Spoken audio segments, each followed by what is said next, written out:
Counting शुरू होने में बस कुछ ही घंटे रह गए हैं और उससे पहले एग्जिट पोल और ईवीएम को लेकर वार पलटवार शुरू हो गया है और चल रहा है। एक तरफ कांग्रेस एग्जिट पोल को नकार रही है, दूसरी तरफ ईवीएम पर अभी से ही सवाल खड़े कर रही है।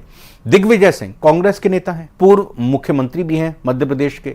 ईवीएम पर सवाल खड़े करते हुए कहा उन्होंने कि अगर बीजेपी 300 के पार जाती है तो इसके पीछे जनता का वोट नहीं बल्कि ईवीएम का वोट होगा। वहीं उत्तर प्रदेश के पूर्व मुख्यमंत्री अखिलेश यादव ने एग्जिट पोल के आंकड़ों पर सवाल उठा दिए और दावा किया है कि इंडिया गठबंधन ही जीतेगा और 295 सीट जीतेगा।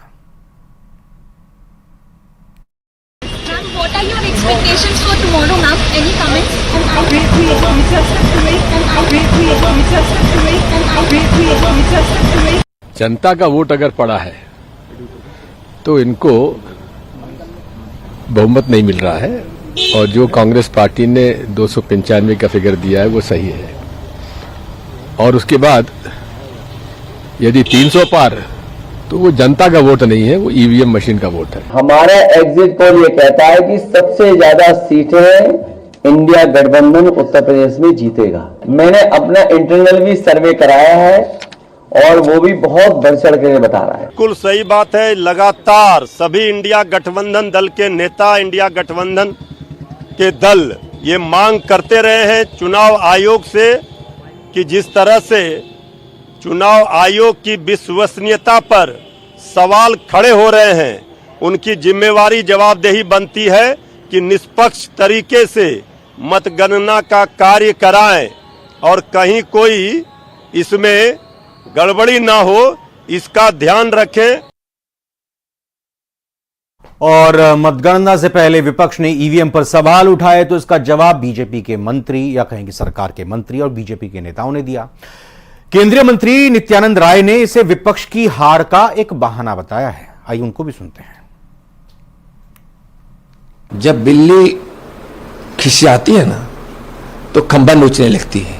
तो जो इंडी गठबंधन वाले, घमंडिया गठबंधन वाले, जो हार का गुस्सा है ना वो ईवीएम मशीन पे उतारने की कोशिश कर रहे हैं। जनता वोट दी है, ईवीएम मशीन प्रामाणिक है, सब लोग जानते हैं।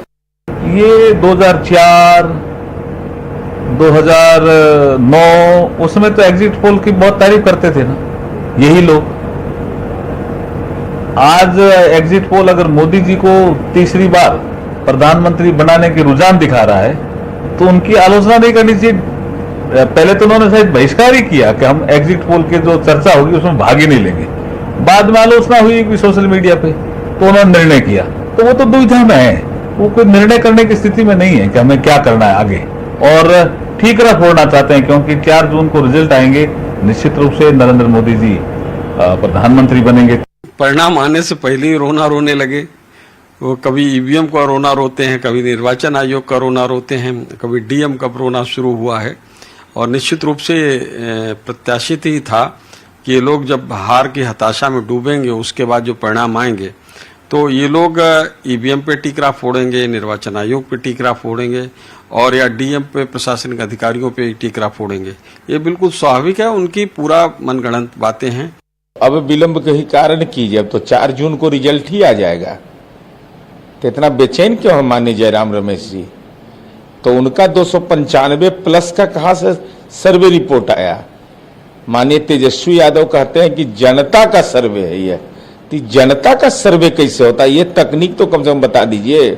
बाकी और अगर 295 प्लस है तो आपने प्रधानमंत्री पद का उम्मीदवार क्यों नहीं तय किया? और वहीं उत्तर प्रदेश के एग्जिट पोल में एनडीए गठबंधन बड़ी जीत की तरफ बढ़ता हुआ नजर आ रहा है तो वहीं इंडिया गठबंधन को एग्जिट पोल में 9 से 12 सीटें ही मिलने का अनुमान है। ऐसे में वो कौन कौन से फैक्टर हैं जो मोदी योगी की जोड़ी पर मोहर लगा रहे हैं, आपको इस रिपोर्ट में दिखाते हैं।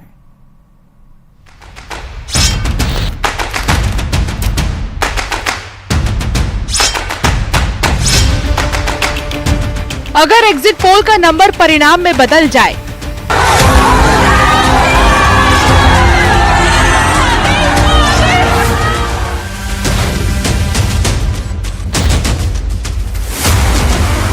अगर एग्जिट पोल के आंकड़ों पर ईवीएम की मुहर लग जाए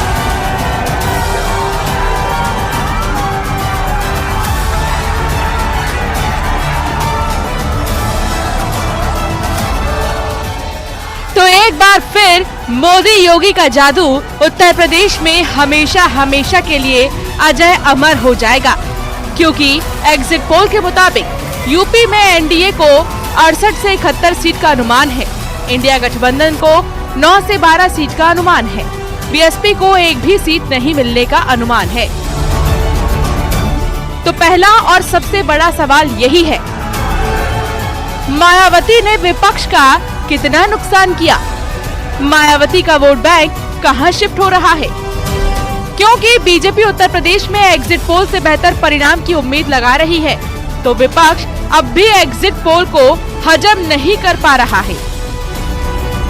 एग्जिट पोल ने ये दिखा दिया कि भारतीय जनता पार्टी प्रचंड बहुमत के साथ तीसरी बार माननीय मोदी जी के नेतृत्व में सरकार बनाने जा रही है और उत्तर प्रदेश में 80 के 80 सीटें राजग गठबंधन भारतीय जनता पार्टी जीतेगा और एक तरफा भारतीय जनता पार्टी चुनाव जीत रही है।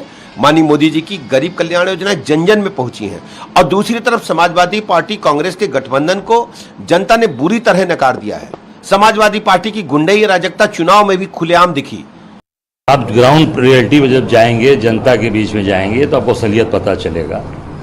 एग्जिट पोल ये बने, आप जितने लोग यहाँ बैठे हैं, आप किसी से पूछ लिए कि एग्जिट पोल के कोई भी आदमी इनसे कोई जवाब सवाल किया है या कोई पूछा है इनसे कि भाई ये बताओ कि नहीं आप किसको वोट दे रहे हो, किसकी सरकार बन रही है? बैठे हैं यहाँ पे 5, 6, 7 लोग हैं, आप किसी से पूछ लीजिए।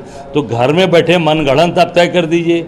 जो योगी और मोदी और इन्होंने कहा मिसाने 400 पार तो 400 पार है। दरअसल जिस रणनीति के साथ बीजेपी यूपी के मैदान में उतरी, जिस चाणक्य नीति के दम पर अमित शाह ने पहले चरण से आखिरी चरण तक मोर्चा संभाला, जिस प्लानिंग के साथ मोदी योगी की जोड़ी ने रिकॉर्ड चुनावी जनसभाएं की, उसी का असर है कि महिला से लेकर मुस्लिम वोट बैंक तक को भेदने में बीजेपी सफल रही।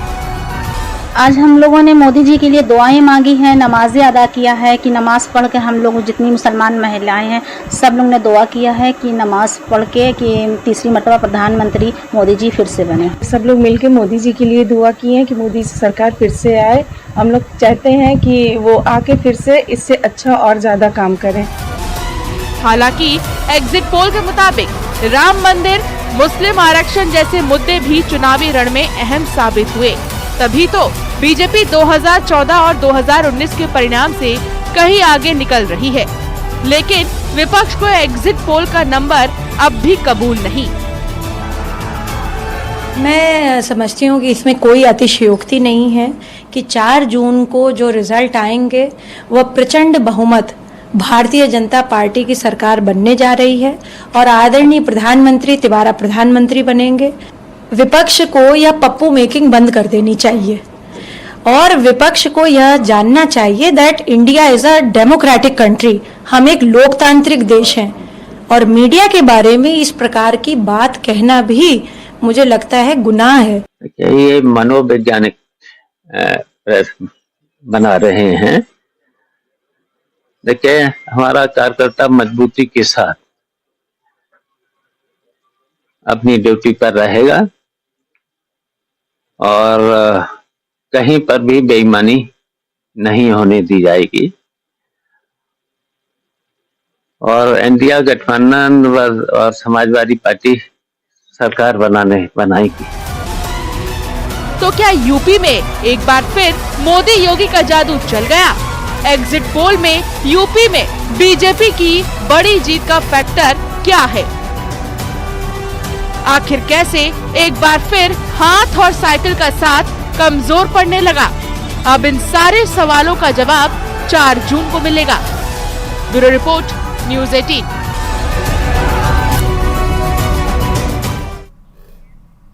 सत्ता का महाभारत में फिलहाल इतना ही। आगे देखिए महारो राजस्थान।